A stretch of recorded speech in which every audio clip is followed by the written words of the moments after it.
negative thoughts and how we can overcome those with the law of attraction. So you're in the right channel here.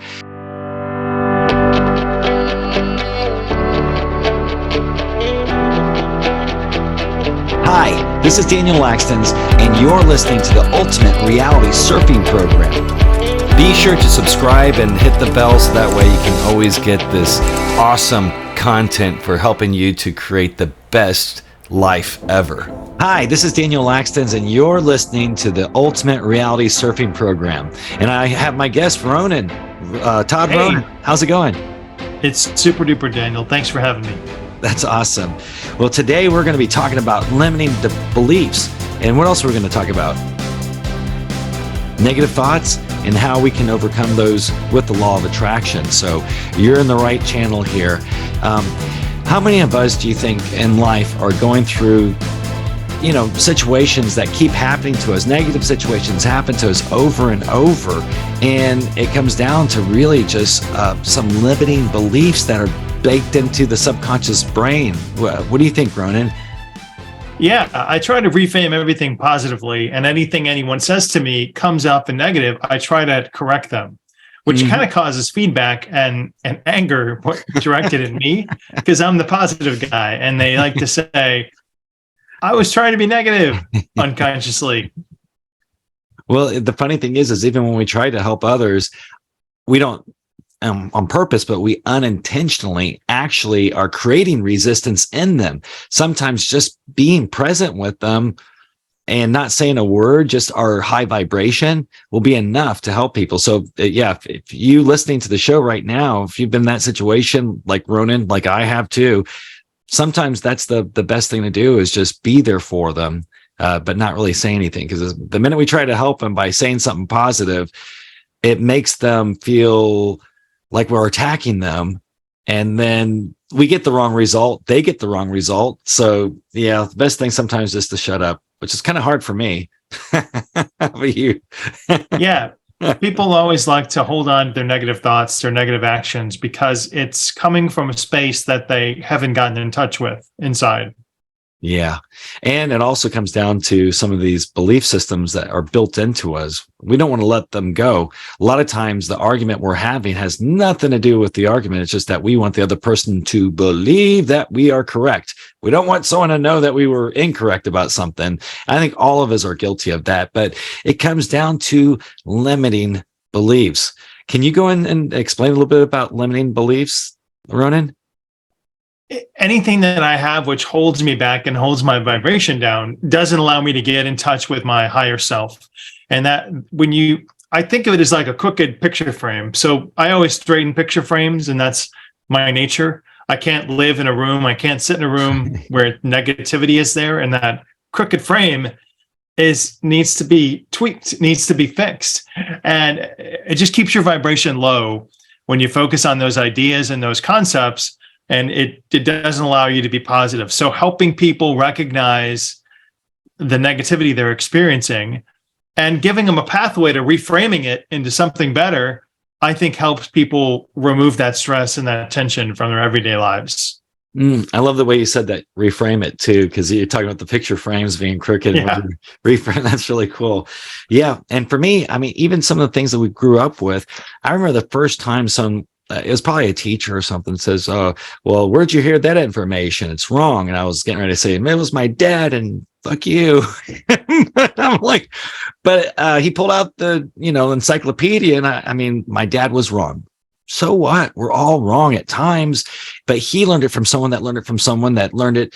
And if you go back in time, some of our parents, their great grandparents taught them the same thing. So basically, we've come a long way, haven't we? Because none of us growing up some of us growing up had this, but none of our parents or grandparents had one of these smartphone. We just went on what we were taught throughout time. So we create a belief system based upon those concepts. And what we didn't realize is that these beliefs sometimes are so limiting that it creates negativity in our lives, and it also prevents us from creating manifestations in our practice of law of attraction. So then the next question, Ronan, we have is, how are we going to get over, how can we get rid of these limiting beliefs? Yeah, we recognize that we have negative thoughts, but there's no training on how to reframe it and turn it into a positive light. I think of it like this. Here's your negative thought. Well, how do we make it a positive thought? We do this, but what are the steps to make it positive? That's really cool. Well, there's a few. I like what you're doing. You're showing me one of the worksheets that you had designed for one of your programs, and I do like that. And by the way, you're listening to the Ultimate Reality Surfing Program, and I'm Daniel Lakstins. This is Todd Ronan, and Todd's a remote viewer, and I'm a reality creation coach. But how do we reprogram those limiting beliefs? Well, there's a couple ways of doing this. There's the reticular activating system in our minds that we can use.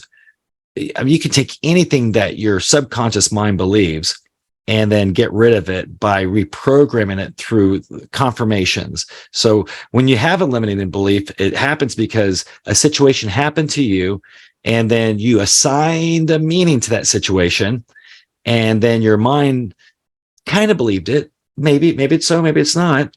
But then you look around with the next few days, few weeks, you start seeing confirmations on this belief. Now you're reaffirming the belief.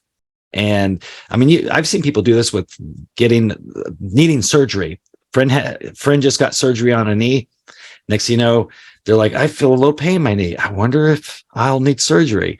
And then all of a sudden you draw that into reality. You start to believe that your knee, you pulled a muscle, you believe this or that. Now, that's on a strong physical level, but there's some things that we're taught from religion or from our parents.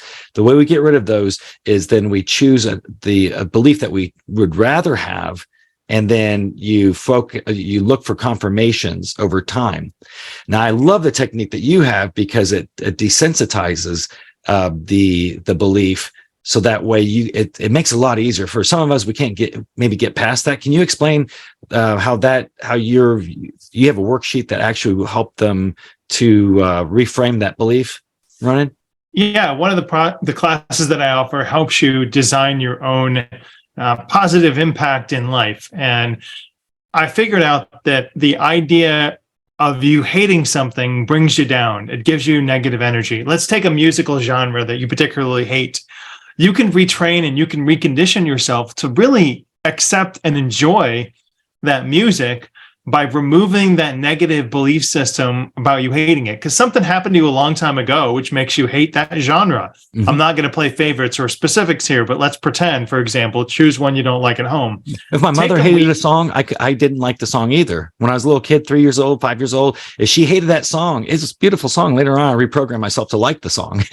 But go on. That's my example. My mom had a song she didn't like. That was my example. Yeah, because you picked up on that belief system and it was inhibited in you and it was passed on to you through genetic memory. But I think it may have been because a girl at school she didn't like, I found this out later on, a girl at school she didn't like that song. Then I don't know, every time she thought of that song, she reminded her of her dislike of her, and I had no idea. I just picked up on this limiting belief for me where I could be having fun with my friends listening to that song, but now I'm like, it's like, why? It hinders you, it hobbles you in order to be efficient and happy because you're hearkening back to those old belief systems that were bringing you down, and they were negative belief systems. So anything in life, you should just really ask yourself, if you have a negative thought or negative emotion during the day, tag that and then write it down in your journal or even say it on your phone and have a memo where you keep your negative thoughts that come up. And then when you get home in the night, instead of watching television, rewrite that negative thought as something positive and say that positive thought to yourself 5 times. And saying it 5 times is going to reinforce the positivity, and it's going to straighten the picture frame, and it's going to recondition and smooth over that negative frequency that you have with it. That's beautiful. This kind of reminds me of like the Buddhist monks, I think. This actually yogis. It's in several different mind type teachings. Even the wizards, some of the ones in the past, they could train their bodies to dislike the flavor of maybe their favorite food over a period of time. And then like, this tastes awful. I hate the way this tastes. This tastes awful. And you can, and this is kind of a way to prove to yourself that you are a powerful entity. But they would train themselves to hate something, and then maybe a month or two later, retrain themselves to like it again. But it's through this desensitizing and then reframing the way that you just explained it. It's very similar to what they teach. You know what I'm talking about with the yogis? I don't think I could recondition myself to like pickles. I think that would take too much training and too much reframing. I did it with beets. I did it with terrible. beets. I hated beets when I was a little kid, but they say beets are great for your memory. And I always wanted my memory to get better. So I would just eat an itty bitty piece and like, spit it out. But every year, once a year, I would do something I didn't like. That's another thing in law of attraction, reality creation. We should always try to do something that's disagreeable, so that way we're telling our bodies that I'm in charge. And what happened is I love beets now, but it took a long time, Marty. It took a long time. But yeah, I like beets now. And if you're interested in Daniel's beet juice, you can subscribe, like us on YouTube, and he may send you a bushel of beets that you can make your own at home. The truth is yeah, I don't have any beet products right now, but maybe someday in the future I might. I did, I was in manufacturing of cannabis materials at one time, in Austin, just last 2 years ago. But because of what happened in the past here, a lot of people in that industry, a lot of our customers weren't able to survive. So it happens. But that you've been around when I was manufacturing products, right? Yeah, certainly. There are a lot of manufacturing facilities out there that are beet manufactured. I even find pickles still in the store, which I don't like pickles though. But do you know pickle juice? If you get a cold or something, drink some pickle juice. Seriously, because it's trying to kill me. No, it's good for you. Yeah, or at least drink some apple cider vinegar. But you can dilute that. You take some apple cider vinegar, maybe like a tablespoon, with a teaspoon of honey or maple syrup. Maple syrup is alkaline, and then mix 8 ounces of water. It tastes like lemonade, but it'll certainly help your gut. It's going to help you. It's really good. Well, thank you. I'll give it a shot. I think we covered a lot of information in a short period of time, and we know we were entertaining. I was going to say we hope, but hey, law of attraction, we know we've entertained you. But if you're getting entertained and you're learning something and gaining value, please be sure to hit the like button and hit that little subscribe button and hit the bell for notification. And also run over to ultimaterealitysurfing.com and download a free copy of Designing Your Perfect Reality. And also know that you can also check out Ronan's Reality Forecast podcast, where there's a couple of really awesome people over there talking about other subjects other than this one. That's right. It's a lot of fun. And I appreciate everybody that comes to see us. We love you all. It's good to see you. If you have questions, please drop them below. We're happy to answer them and help you move forward with your own reality creation goals. We know you will. Till next time, peace and love. Bye, everybody.